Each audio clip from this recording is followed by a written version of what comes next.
Trevor's World of Sport, written by Andy Hamilton, starring Neil Pearson as Trevor and Paul Reynolds as Sammy.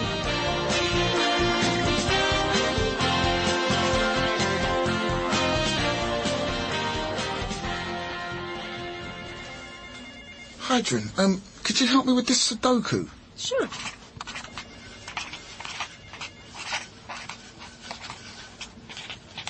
There.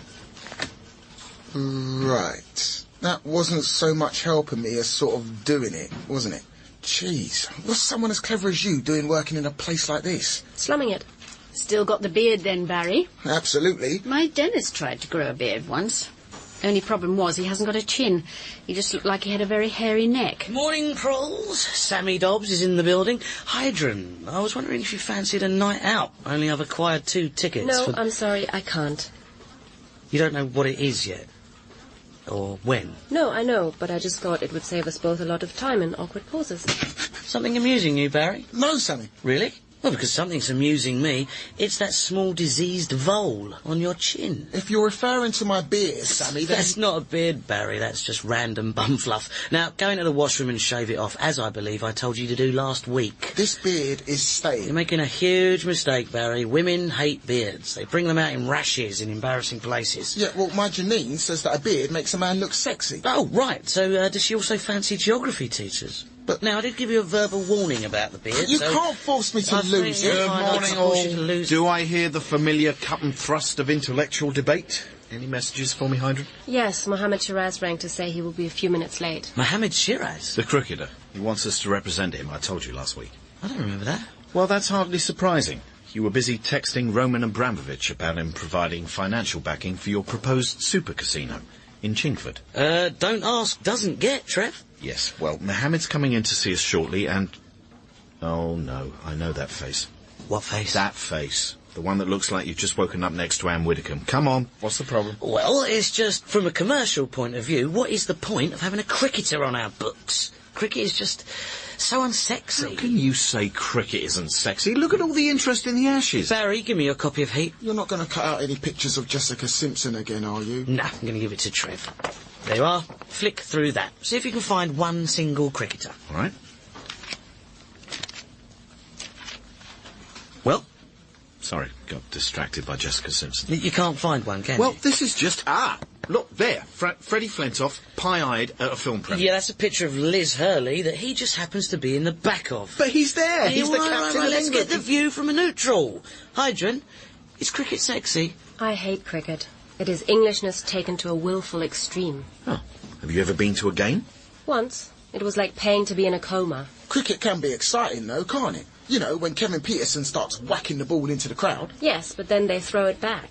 All right, so you think cricketers are boring? Yeah, but that's not the only problem, is it, Trev? Hey? Well, his name's Mohammad, and he's from Pakistan, so he's a Muslim, isn't he? Nothing gets past you, does it, eh? Well, it may have escaped your notice, Trev, but Islam's got a bit of an image problem at the moment, which means it'll be hard to promote him as a brand. You're saying you've got a problem with his being a Muslim? No, I don't have a problem with his being a follower of Islam, any more than I have a problem with Theresa following Christianity as her delusion of choice. So your problem with Mohammed isn't his religion? No, my problem is how he might be perceived. By ignorant people? As you say, by ignorant people. Or, to give him their full title, the general public. Well, I think it's very wrong of you to suggest discriminating against someone simply because he's a Muslim. The great religions should respect each other. We are all the children of Abraham, aren't we? Was Abraham the one who was going to sacrifice his son? Yes. Why? Well, I'm just not sure I'd want to be one of his children, that's all. Look, Mohammed's coming in shortly, and I think it would be shameful if we allowed ourselves to be put off taking him on simply because of other people's prejudices. We can't allow ourselves to be affected by ignorant people with irrational, tiny minds. Morning, Ralph. Morning, Ralph fans. It's Ralph time. Yeah, sorry, can't stop, Ralph. About to have a meeting. Is the meeting room booked, Heidrun? What? Oh, sorry, I was looking at Jessica Simpson. Yeah, you've got it from 10 till 11. See, so I'm afraid I can't... This won't take a mo, Trev. I just popped in to say thanks for lining up that gig on ITV3. That's okay. What? You got some work? No need to say it quite like that, Sammy. I still bring in a fair bit for this agency. That's true. If you added up all the hundreds of times that Dennis Norden has shown that clip of Ralph throwing up over Jilly Cooper... That was food poisoning. All right, Well, I get fed up with people harping on about that. I tried to avoid her, but it was either her or the Duchess of Kent. All right. So what's this ITV3 show, Ralph? Well, it's a sort of survivalist stroke reality show. I'm going to be marooned on my own on a remote, uninhabited island. Already, I like this programme. Really? Do you think it's the kind of thing you'd watch? No, I just love the concept. Where is this island? Out to Hebrides. They're giving me a camera and I'll film this video diary of how I'm coping all on my own. I'm not allowed to take anything else. I'm going to have to rely on my resourcefulness and initiative. Yeah. Listen, you can still back out if you want to. Back out? Good Lord, no. I used to be a Boy Scout. You couldn't see my arms for badges. Right. Well, as long as... Oh, hi, Mohammad. Come in. Welcome. Good to see you. Very good to see you. Really pleased. Very, very pleased. Thank you. No, thank you. Right. So, let me introduce you to our motley crew. This is my partner, Sammy Dobbs. Hi, Chief. And this is Barry, Heidrun, Theresa, and this is Ralph. We've met before. You umpired that pro-celeb charity cricket match. Oh, yes, I remember. You no-balled me for chucking. Oh, yes, sorry. Ian Botham put me up to that. Said it would be a laugh. I hope you didn't mind. No, it was most amusing. Did you have any trouble finding us? I got a little lost in Soho. Did you now, you old dog? Don't worry. He says that kind of stuff to everybody. Would you like something to drink, Mohammed? A cup of tea would be lovely, thank you. Could you bring it through, Theresa? Okay, Mohammed, if you'd just like to... Actually, Mohammad, could you just settle a little religious controversy for me? No, Ralph, he can't. It won't take a mo, Trev. It's just... Well, you're a Muslim, aren't you? Yes, I am. Well, it's just one thing's always puzzled me. Yeah, actually, Ralph, we're just going to have a meeting. Yeah, in fact, it's been bothering me for a while. Ralph, we can't... So perhaps you could clarify it for me. You see, I keep reading these newspaper articles about Sharia law and jihad and stuff. Oh, no. And what puzzles me is, well, is it Moslem or Muslim? Sorry? The spelling. Is it Moslem with an O or Muslim with a U? Well, it can be either. It doesn't matter. Well, it does if you're doing the crossword. Jean and I nearly came to blows. Mohammed, step this way before he sucks you into Ralph world. So, when do you get marooned on your island, Ralph? Tomorrow. Yes.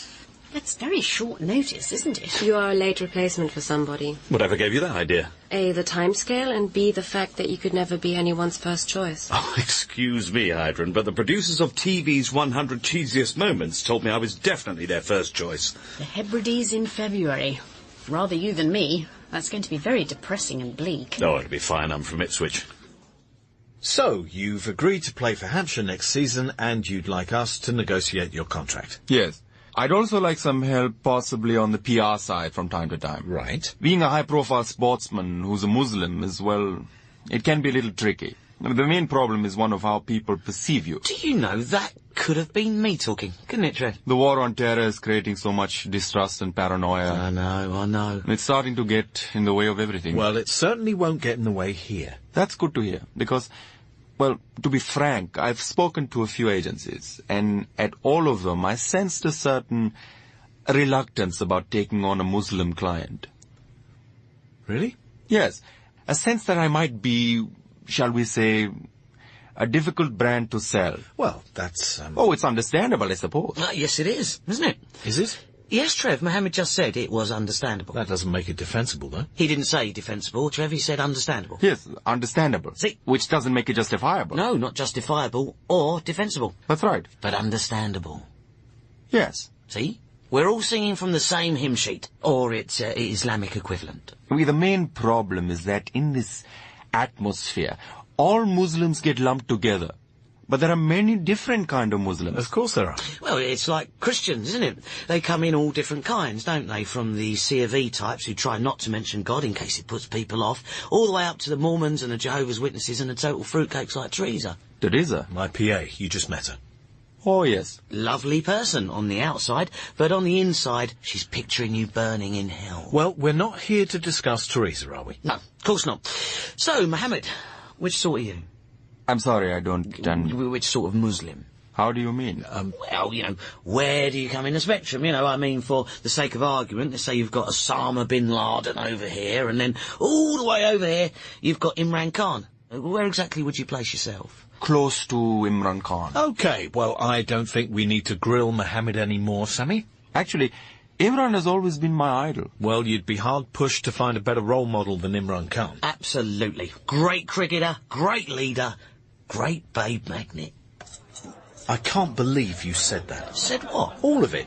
The Imran Khan thing, the questions about Islam. I was merely showing an interest. Oh, yeah, what? Doesn't it get confusing with so many of you being called Mohammed? Oh, come on, don't tell me you've never asked yourself that. So are you OK now about taking on a Muslim client? I told you, Trevor, I have no problem with his Islamness, per se. I just feel that the current problematical perception of Muslims could prove problematical from a purely commercial perspective. Oh, for God's sake. Because it only needs one atrocity, followed by a violent backlash, and then suddenly we can't make any money out of him because we're too busy hiding him in a cellar. I think that's a very alarming and depressing picture, and I'd like to talk about something more cheerful if it's all the same to you. Cheerful? Yeah. All right, then. How's Toby? As we speak, he's probably on a beach in Bali. Oh, I wish I could take a gap year. Better still, a gap decade. Yeah, well, you might get your way if we keep taking on duff clients. I thought we'd stopped discussing that. So, Toby's having a good time, then? Yep. He's been emailing lots of photos to Meryl, so, I've been popping round to look at them. You're doing that face again. Well, I'm sorry, Trev, but I worry about you. You and Meryl are separated. You've got to stop popping round there. You need to move on. I mean, she's moved on. She's written a novel called The Wife Who Got Away. Now you need to move on, and you can start now because that waitress fancies you. Oh, for God's sake. I'm telling you, Trev, she's sneaking crafty glances when you're not looking. Plus, when she took your order, her pupils were dilated, which means she wants to jump you. Don't be stupid. It is not stupid, Trev. You asked Desmond Morris. Just drop it, OK? All right. She's very pretty, though, isn't she? She's extremely young. Ask her for a date. No. Why not? Because I don't want to spend the whole evening explaining who Margaret Thatcher was. Waiter! The bill, please. What do you notice about the waiters here, Trev? I don't know. None of them have beards. And that's because they handle food. It's a hygiene issue. Now, I often send Barry out for sandwiches. Listen, we both know why you're so anti-Barry's beard. I don't know what you're talking about. Don't you? I think you do. Yeah, that's quietened you down a bit, hasn't it? Oh, good. Here comes the bill. And check out who's bringing it, Trev. A tenor says her pupils start to dilate and her nipples start to... Stop it. Theresa, this Abraham thing is still bothering me. Abraham goes to the top of the mountain with his son, right? Isaac, yes. And Abraham is going to kill his son because... Because the Lord told him to. So God orders him to kill a child. Correct. Right. So Abraham lays his little boy on the altar and then raises the knife in the air, and then at the very last minute... God says Abraham has proved his faith, so it's all right. He doesn't have to butcher his son anymore. Right.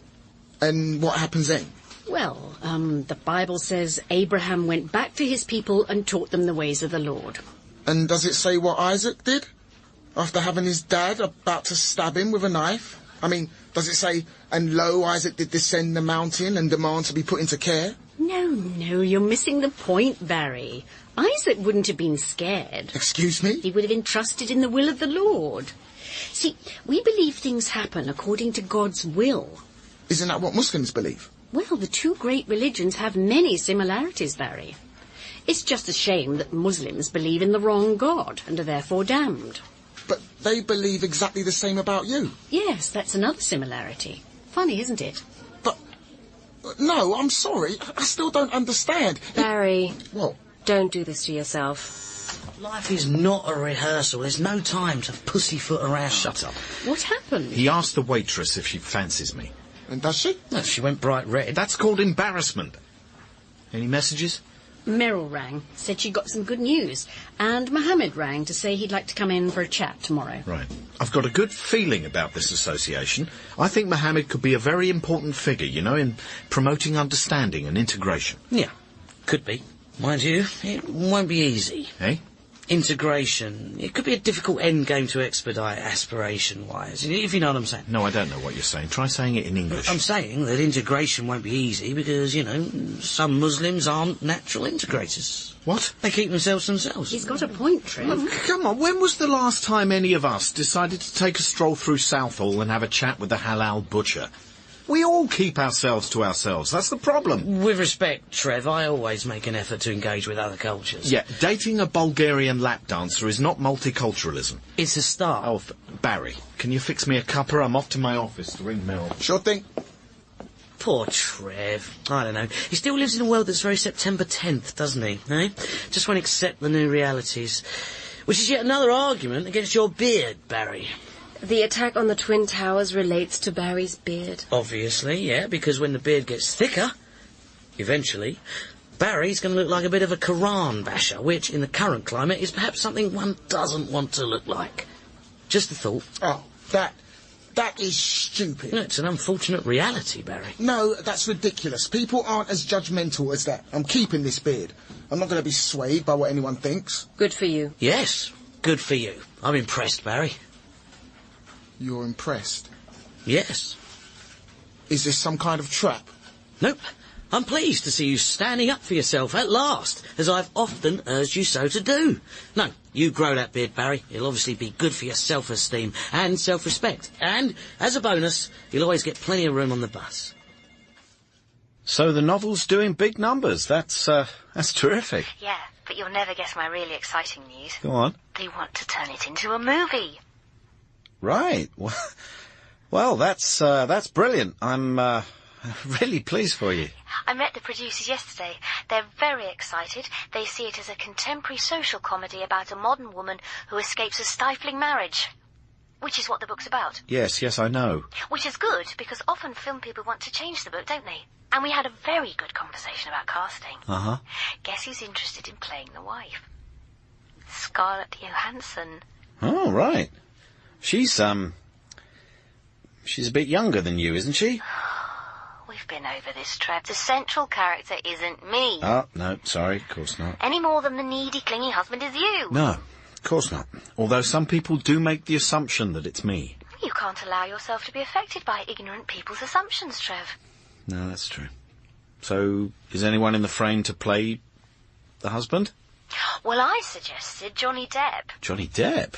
Oh, well, yeah, I can see how he'd be right. The producers had their own idea, though. Right. Who are they thinking of?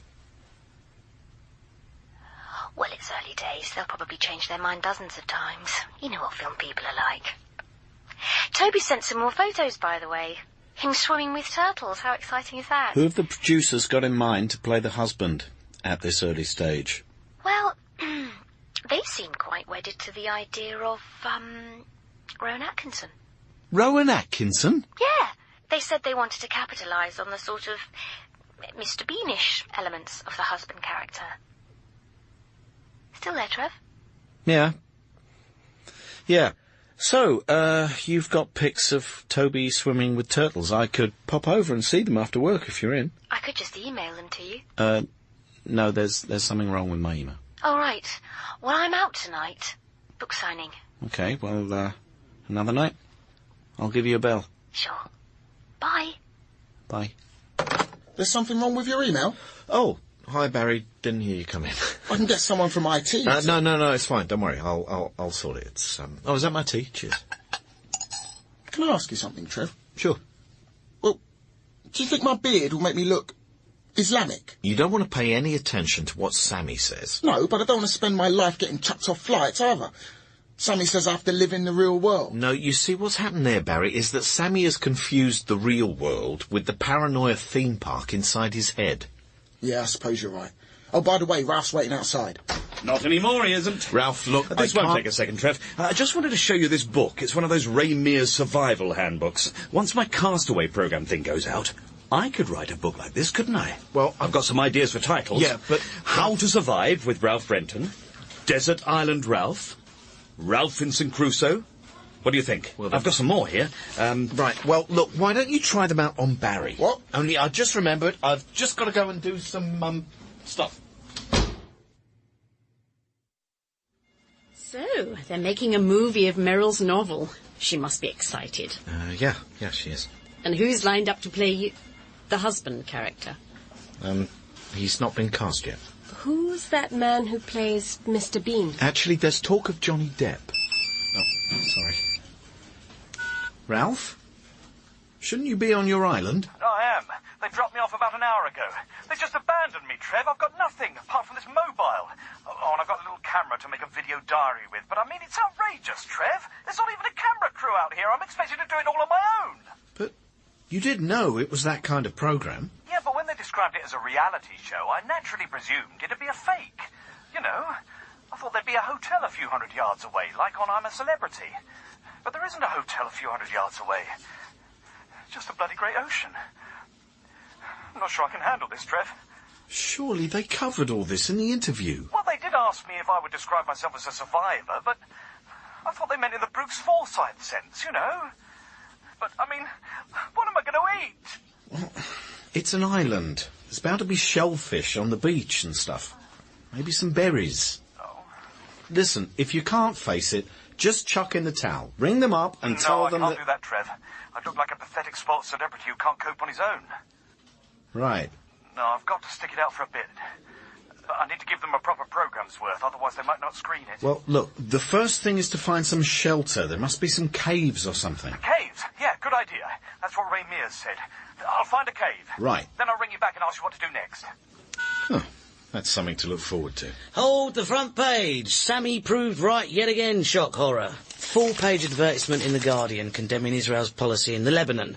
And halfway down the list of signatories, look, our client, Mohammad Shiraz. So what? So what? So he's glorifying terrorism. No, he's not. That's how it will be perceived. Perceived wrongly. It doesn't matter whether the perception is right or wrong, Trev, merely that it exists. Don't you know anything about PR? This advert will damage his commercial potential, so I suggest we urge him to write an article for, I don't know, say The Telegraph, where he distances himself from the actions and philosophies of the Islamic fundamentalists. Well, we've never asked any of our Christian clients to write articles distancing themselves from the actions and philosophies of the Ku Klux Klan. Oh, classic tactics of someone who's losing an argument. Just drag the Ku Klux Klan. I am not losing this argument. Not I have every You might single want to lower argument. your voices slightly. Why? Because he's about to walk through the door. Mohammed, lovely to see you. Come in, come in. Cup of tea? No, thanks. Biscuits? Cake? We don't have cake. We could send out for some cake. No, I'm fine. I don't need any cake. No cake it is then. Terrific. Perhaps I could have a word with you in your office? Oh, but of course, absolutely. After you. A word in my office. Where's Barry? Is he late in? I feel a formal warning coming on. Leave him alone. It's only a few minutes. It's theft, Theresa. Technically, he's stealing a small percentage of his wages from us. In fact, pass me that calculator so I can work it out. It wasn't an easy decision for me to take, Trevor, because I like you a lot. It's just... Just what? Well, it's just... Although you are most welcoming, I sensed a certain familiar anxiety about the notion of taking on a Muslim client. Is this because Sammy kept asking you why getting 72 virgins in heaven is classified as a reward? No, that didn't bother me. Shane Warne's always asking me that. No, it was just a vibe. I felt it in lots of places. We live in difficult times, Trevor. Yes, we do. Sadly, it's all about perception. Yeah. So it seems. Someone wants to make a movie of Meryl's novel. That's right. What is wrong with these film studios, eh? They're more than happy to make a film based on a book full of dreary, hippie chick philosophy, but show them a really exciting screenplay about a nymphomaniac time-travelling vampire, and nobody wants to know. A time travel? No, don't ask him anymore. Morning, all. Morning. Just... Well, I see that good sense has finally prevailed. Well, congratulations, Sammy, on yet another self-fulfilling prophecy. Is there a problem, Trevor? Yes, there is. Mohammed picked up a certain reticence towards him, so he's decided to be represented by someone else. An agency that only represents Muslim clients, in fact. See, like I said, they keep themselves to themselves. Well, perhaps they would keep themselves to themselves a little less if people were more welcoming. But people aren't welcoming because they keep themselves to themselves. Oh. It's the vicious circle of bigotry, which I don't condone for one moment, Trev, but which has to be acknowledged as a marketplace reality. So, to name a few at random, we can have clients who get done for drink driving, or who suffer from gambling addiction or alcoholism, or who've taken performance-enhancing drugs and then punched a nun. Any number of moral reprobates, in fact, but one Muslim would have constituted a problem. Spot on, Trev. I am really annoyed about this, Sammy, and as for you, Barry, I am very disappointed in you. I'm not that late. I'm talking about the beard. You've had it shaved off out of what is clearly a hysterical, Islamophobic paranoia, and I'm shocked, Barry. I think you're lily-livered and pathetic. Janine got a rash. And what's more... What? The beard.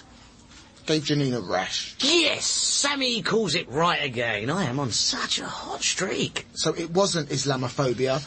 It was Janine who made me shave it off. Oh, right. Oh, I'm sorry about what I said. Well, don't apologise, Trev. He was pussy-whipped, which is lily-livered and pathetic. Still, if it means farewell to the face fungus... Yeah, well, we know why for you it. felt so insecure about Barry's beard. Insecure? Moi? That's a funny notion, Trev. Is it? 15 years ago, he grew a beard. Or rather, he tried to. It took him months and months. Bit of an exaggeration, And in the Trev, end, mate. all he had to show for his vast efforts was a pitiful thing that looked like a distressed Weetabix, which was patchy and sparse and, in some places, ginger. That's a lie, and you know it. It was slightly auburn. So now the hostility is explained. It was classic Freudian beard envy. Envy? I could grow a beard. Not before you die, you couldn't. And it was not ginger. Well, if it wasn't ginger, it was perceived as ginger. You're crossing the line here, There Trev. was a perception of gingerness No, about your beard, I think. What? Oh, God. Hello. Trev, it's me. Ralph? It's 2 in the morning. I found my cave, Trev. Right. It's a dark cave. The bit I'm in isn't the darkest bit. The bit behind me is the darkest bit. I don't go in that bit. How are you getting on? I've just made my video diary, all about how I'm really enjoying the challenge of life on the island, but I had to cut it short when I started throwing up. Throwing up? Oh, no, don't worry, I'm fine. It was just fear, I think. I always throw up when I'm frightened. Remember that time when I was interviewing Vinnie Jones? Yeah, I remember. This cave was so dark. Look, Ralph, I'm sorry you're having such a rough time of it, but I am hundreds of miles away. I mean, there's not really anything I can do to help, is there? Well, there is one thing you could do, Trev. What? Well, could you just talk to me till I fall asleep? Talk to you? Yeah. Maybe tell me a story. Till I nod off. Maybe something about horses. I like horses. Once upon a time, there was a horse. Cheers, Trevor, you're a gent.